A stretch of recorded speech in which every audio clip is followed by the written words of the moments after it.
कि महाराज गौरी पूजन करेंगे, उस समय मेरे साथ मेरी 2-4 सखी होंगी बस। और जैसे ही मैं पूजन करके बाहर आऊंगी, वहीं से आपने मेरा हरण करना है। भगवान को पूरा उपाय बता देंगे।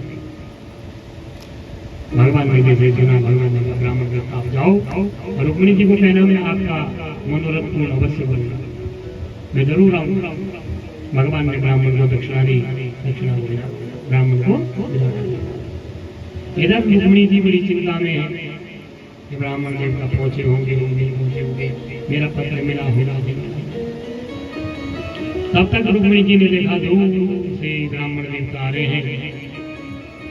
ब्राह्मण के पास भी बुलाया, ब्राह्मण देवता आपने मेरा काम किया कि नहीं किया? ब्राह्मण ने कहा देवी आपका काम हो गया है और भगवान ने आश्वासन दिया है कि वो जरूर आएंगे। रुक्मिणी जी गदगद हो गए। ब्राह्मण देवता को बहुत आशीर्वाद दिया कि हे ब्राह्मण देव आप खूब धन्यवाद हो जाओ, खूब फलो फलो। अब इधर देखो भगवान ने वो रात्रि कैसे कैसे बिताई। प्रातःकाल भगवान ने संध्या वंदन किया और शीघ्रगामी रथ में आरूढ़ होकर के भगवान द्वारिका से विदर्भ देश के लिए चले।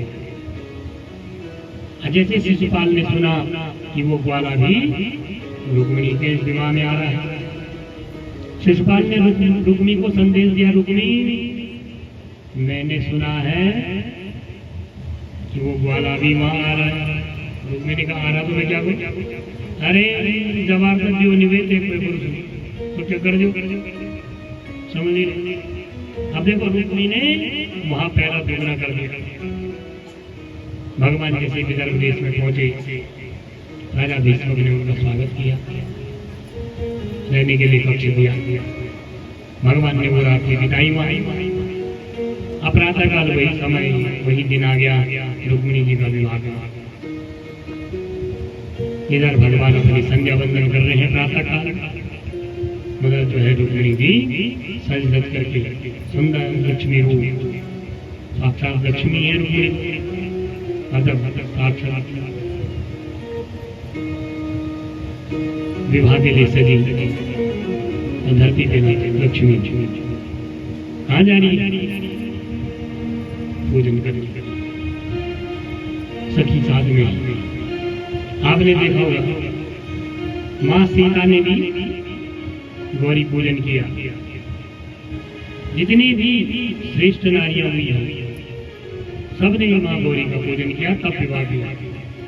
नहीं आपने रामलीला तो देखी, अभी बन रामलीला अभी होती है कि नहीं?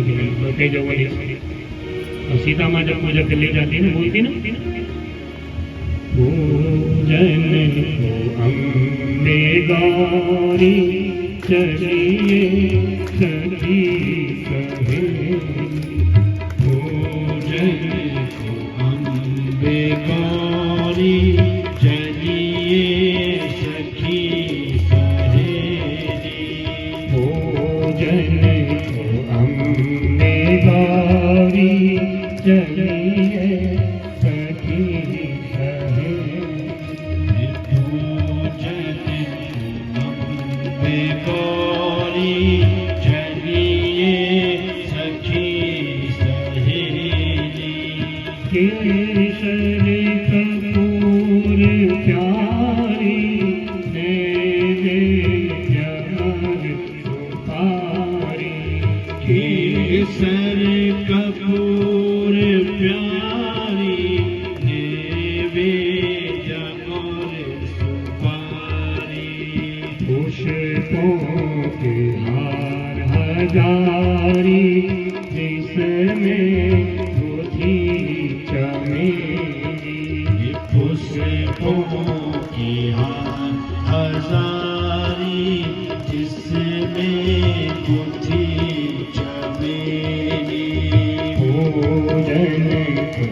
महालक्ष्मी देखो, लक्ष्मी है वो रुक्मिणी, सीता जी लक्ष्मी, लेकिन किसकी पूजा कर रही है?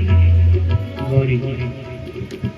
जैसे ही माँ गौरी के पूजन मंदिर में पहुंची लक्ष्मी, रुक्मिणी बड़े भाव से माँ भगवती की पूजा अर्चना कर रही है। हे माँ भगवती परम शक्ति जगजननी, शरणागत दीना परित्राण परायणे सर्वशान्ति हरे नारायणी।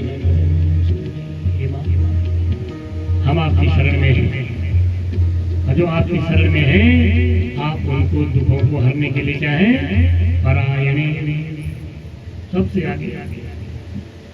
जैसे भगवती की पूजा की है रुक्मिणी ने, नेत्रों में आंसुएं भगवती के आगे झोली झोली फैला रखेगी। माँ, मैंने जीवन में कोई भी पुण्य किया हो, इस पुण्य का फल मुझे ये मिले कि भगवान श्री कृष्ण मुझे मंदिर में मिले।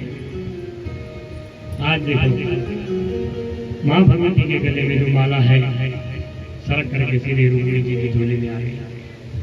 रुक्मिणी जी गलगल हो गई, माँ भगवती की परिक्रमा की, बाहर आए। तब तक भगवान श्री कृष्ण भी अपने संध्या बंधन से मुक्त होकर के अपने रथ पे मंदिर के आगे खड़े हैं।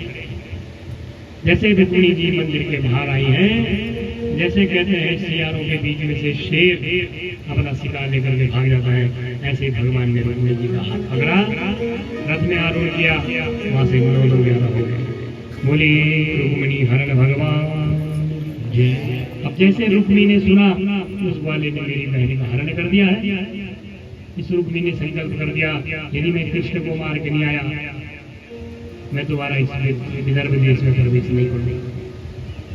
मार्ग में रुक्मिणी और भगवान कृष्ण का युद्ध हो रहा है। उधर बलराम जी ने देखा कि भगवान कृष्ण की तेज गति में कहा जा रही होगी, सेना लेकर के पहुंचे। जब बलराम जी ने रुक्मिणी की सारी सेना का उद्धार किया। रुक्मिणी जी थर थर कांप रही, आज भगवान मेरे भाई को मार देंगे। भगवान ने कहा रुक्मिणी घबराओ मत, ये अब मेरा क्या है, साला, साले को मारना हमारे सामर्थ्य से बाहर। भगवान ने देखो रुक्मिणी का मुंडन किया, उसको तिरस्कार करके छोड़ दिया। तो ये रुक्मिणी वापस विदर्भ देश में नहीं गया, इसने अपने लिए एक अलग पुरी बनाई, भोज कर वहां आए। सुखदेव जी करेंगे हे राजन, भगवान जो है रुक्मिणी जी को लेकर के द्वारिका वाली में आ गया। हरिहार द्वारिका में भगवान ने सुंदर मुहूर्त देख करके, सुंदर दिन देख करके आज रुक्मिणी जी के साथ में भगवान का विवाह हुआ। ठीक है, ये भगवान का प्रथम विवाह हुआ। और भजन गाएंगे अंत में, ठीक है, विवाह का भजन अंत में, क्योंकि उस समय का झांकी बजेगा, अभी तो करेंगे तो हो जाएगा। दे तो बोली रुक्मिणी वल्लभ भगवान जय। समय आने के रुक्मिणी जी के गर्भ में जैसे संतान आई, समय आने के रुक्मिणी जी के गर्भ से जैसे संतान की उत्पत्ति हुई। आज ये संतान 6 दिन की है, इसका होना है छठ पूजन, षष्ठी पूजन। वहां एक राक्षस है, उसका नाम है शंबरासुर। उसने जो है सूतिका गिरी से इस बालक को उठाया और समुद्र में फेंका। सुखदेव जी करेंगे राजन, वो जो बालक है एक मछली के उदर में चला गया। मछुआरे ने जब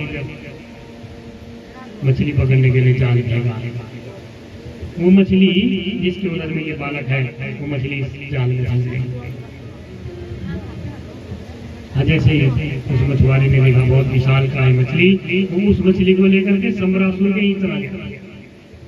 राजन, ये मछली मेरी तरफ से आपको भेंट में है। शंबरासुर ने उसको पकाने के लिए रसोई घर में भेजा। रसोई घर में जैसे उस मछली का पेट फाड़ा गया, वहां से देखा गया सामना राजकुमार। उनके रसोई में एक काम करने वाली देवी है, उसका नाम है रति। उसने कहा इस बालक को मैं पालूंगा, और रति ने उस बालक को पालना शुरू करा। जब ये बालक 18 वर्ष का हो गया, एक दिन ये रति उस बालक के साथ में पति जैसा व्यवहार करने लगे। इनका नाम है प्रद्युम्न। प्रद्युम्न जी ने कहा, देवी आप ये क्या कर रहे हैं? आपने तो मुझे माँ की तरह पाला है, आप मेरी माँ, तो ये क्या कर रहे हो? उसने कहा, प्रभु आप मेरे स्वामी हैं कामदेव। भगवान शंकर की क्रोधाग्नि से आप भस्म हो गए। जब मैं भगवान शंकर के आगे रोई, तब भगवान शंकर ने मुझे प्रदान किया था, अभी तो कुछ नहीं हो सकता देवी, लेकिन द्वापर युग में भगवान कृष्ण के अवतार बन के आएंगे। उस समय जो है भगवान कृष्ण का विवाह लक्ष्मी का अवतार रुक्मिणी होंगी, उनके गर्भ से होगा, वो तुम्हारे पति, आप मेरी वही होगी। आज जैसे प्रद्युम्न महाराज ने ये सुना, श्रुति ने प्रद्युम्न महाराज को आसुरी विद्या सिखाई। प्रद्युम्न महाराज उस विद्या से आनंदित हो गए। आज सम्रासुर और प्रद्युम्न का युद्ध हुआ। प्रद्युम्न महाराज ने सम्रासुर का उद्धार कर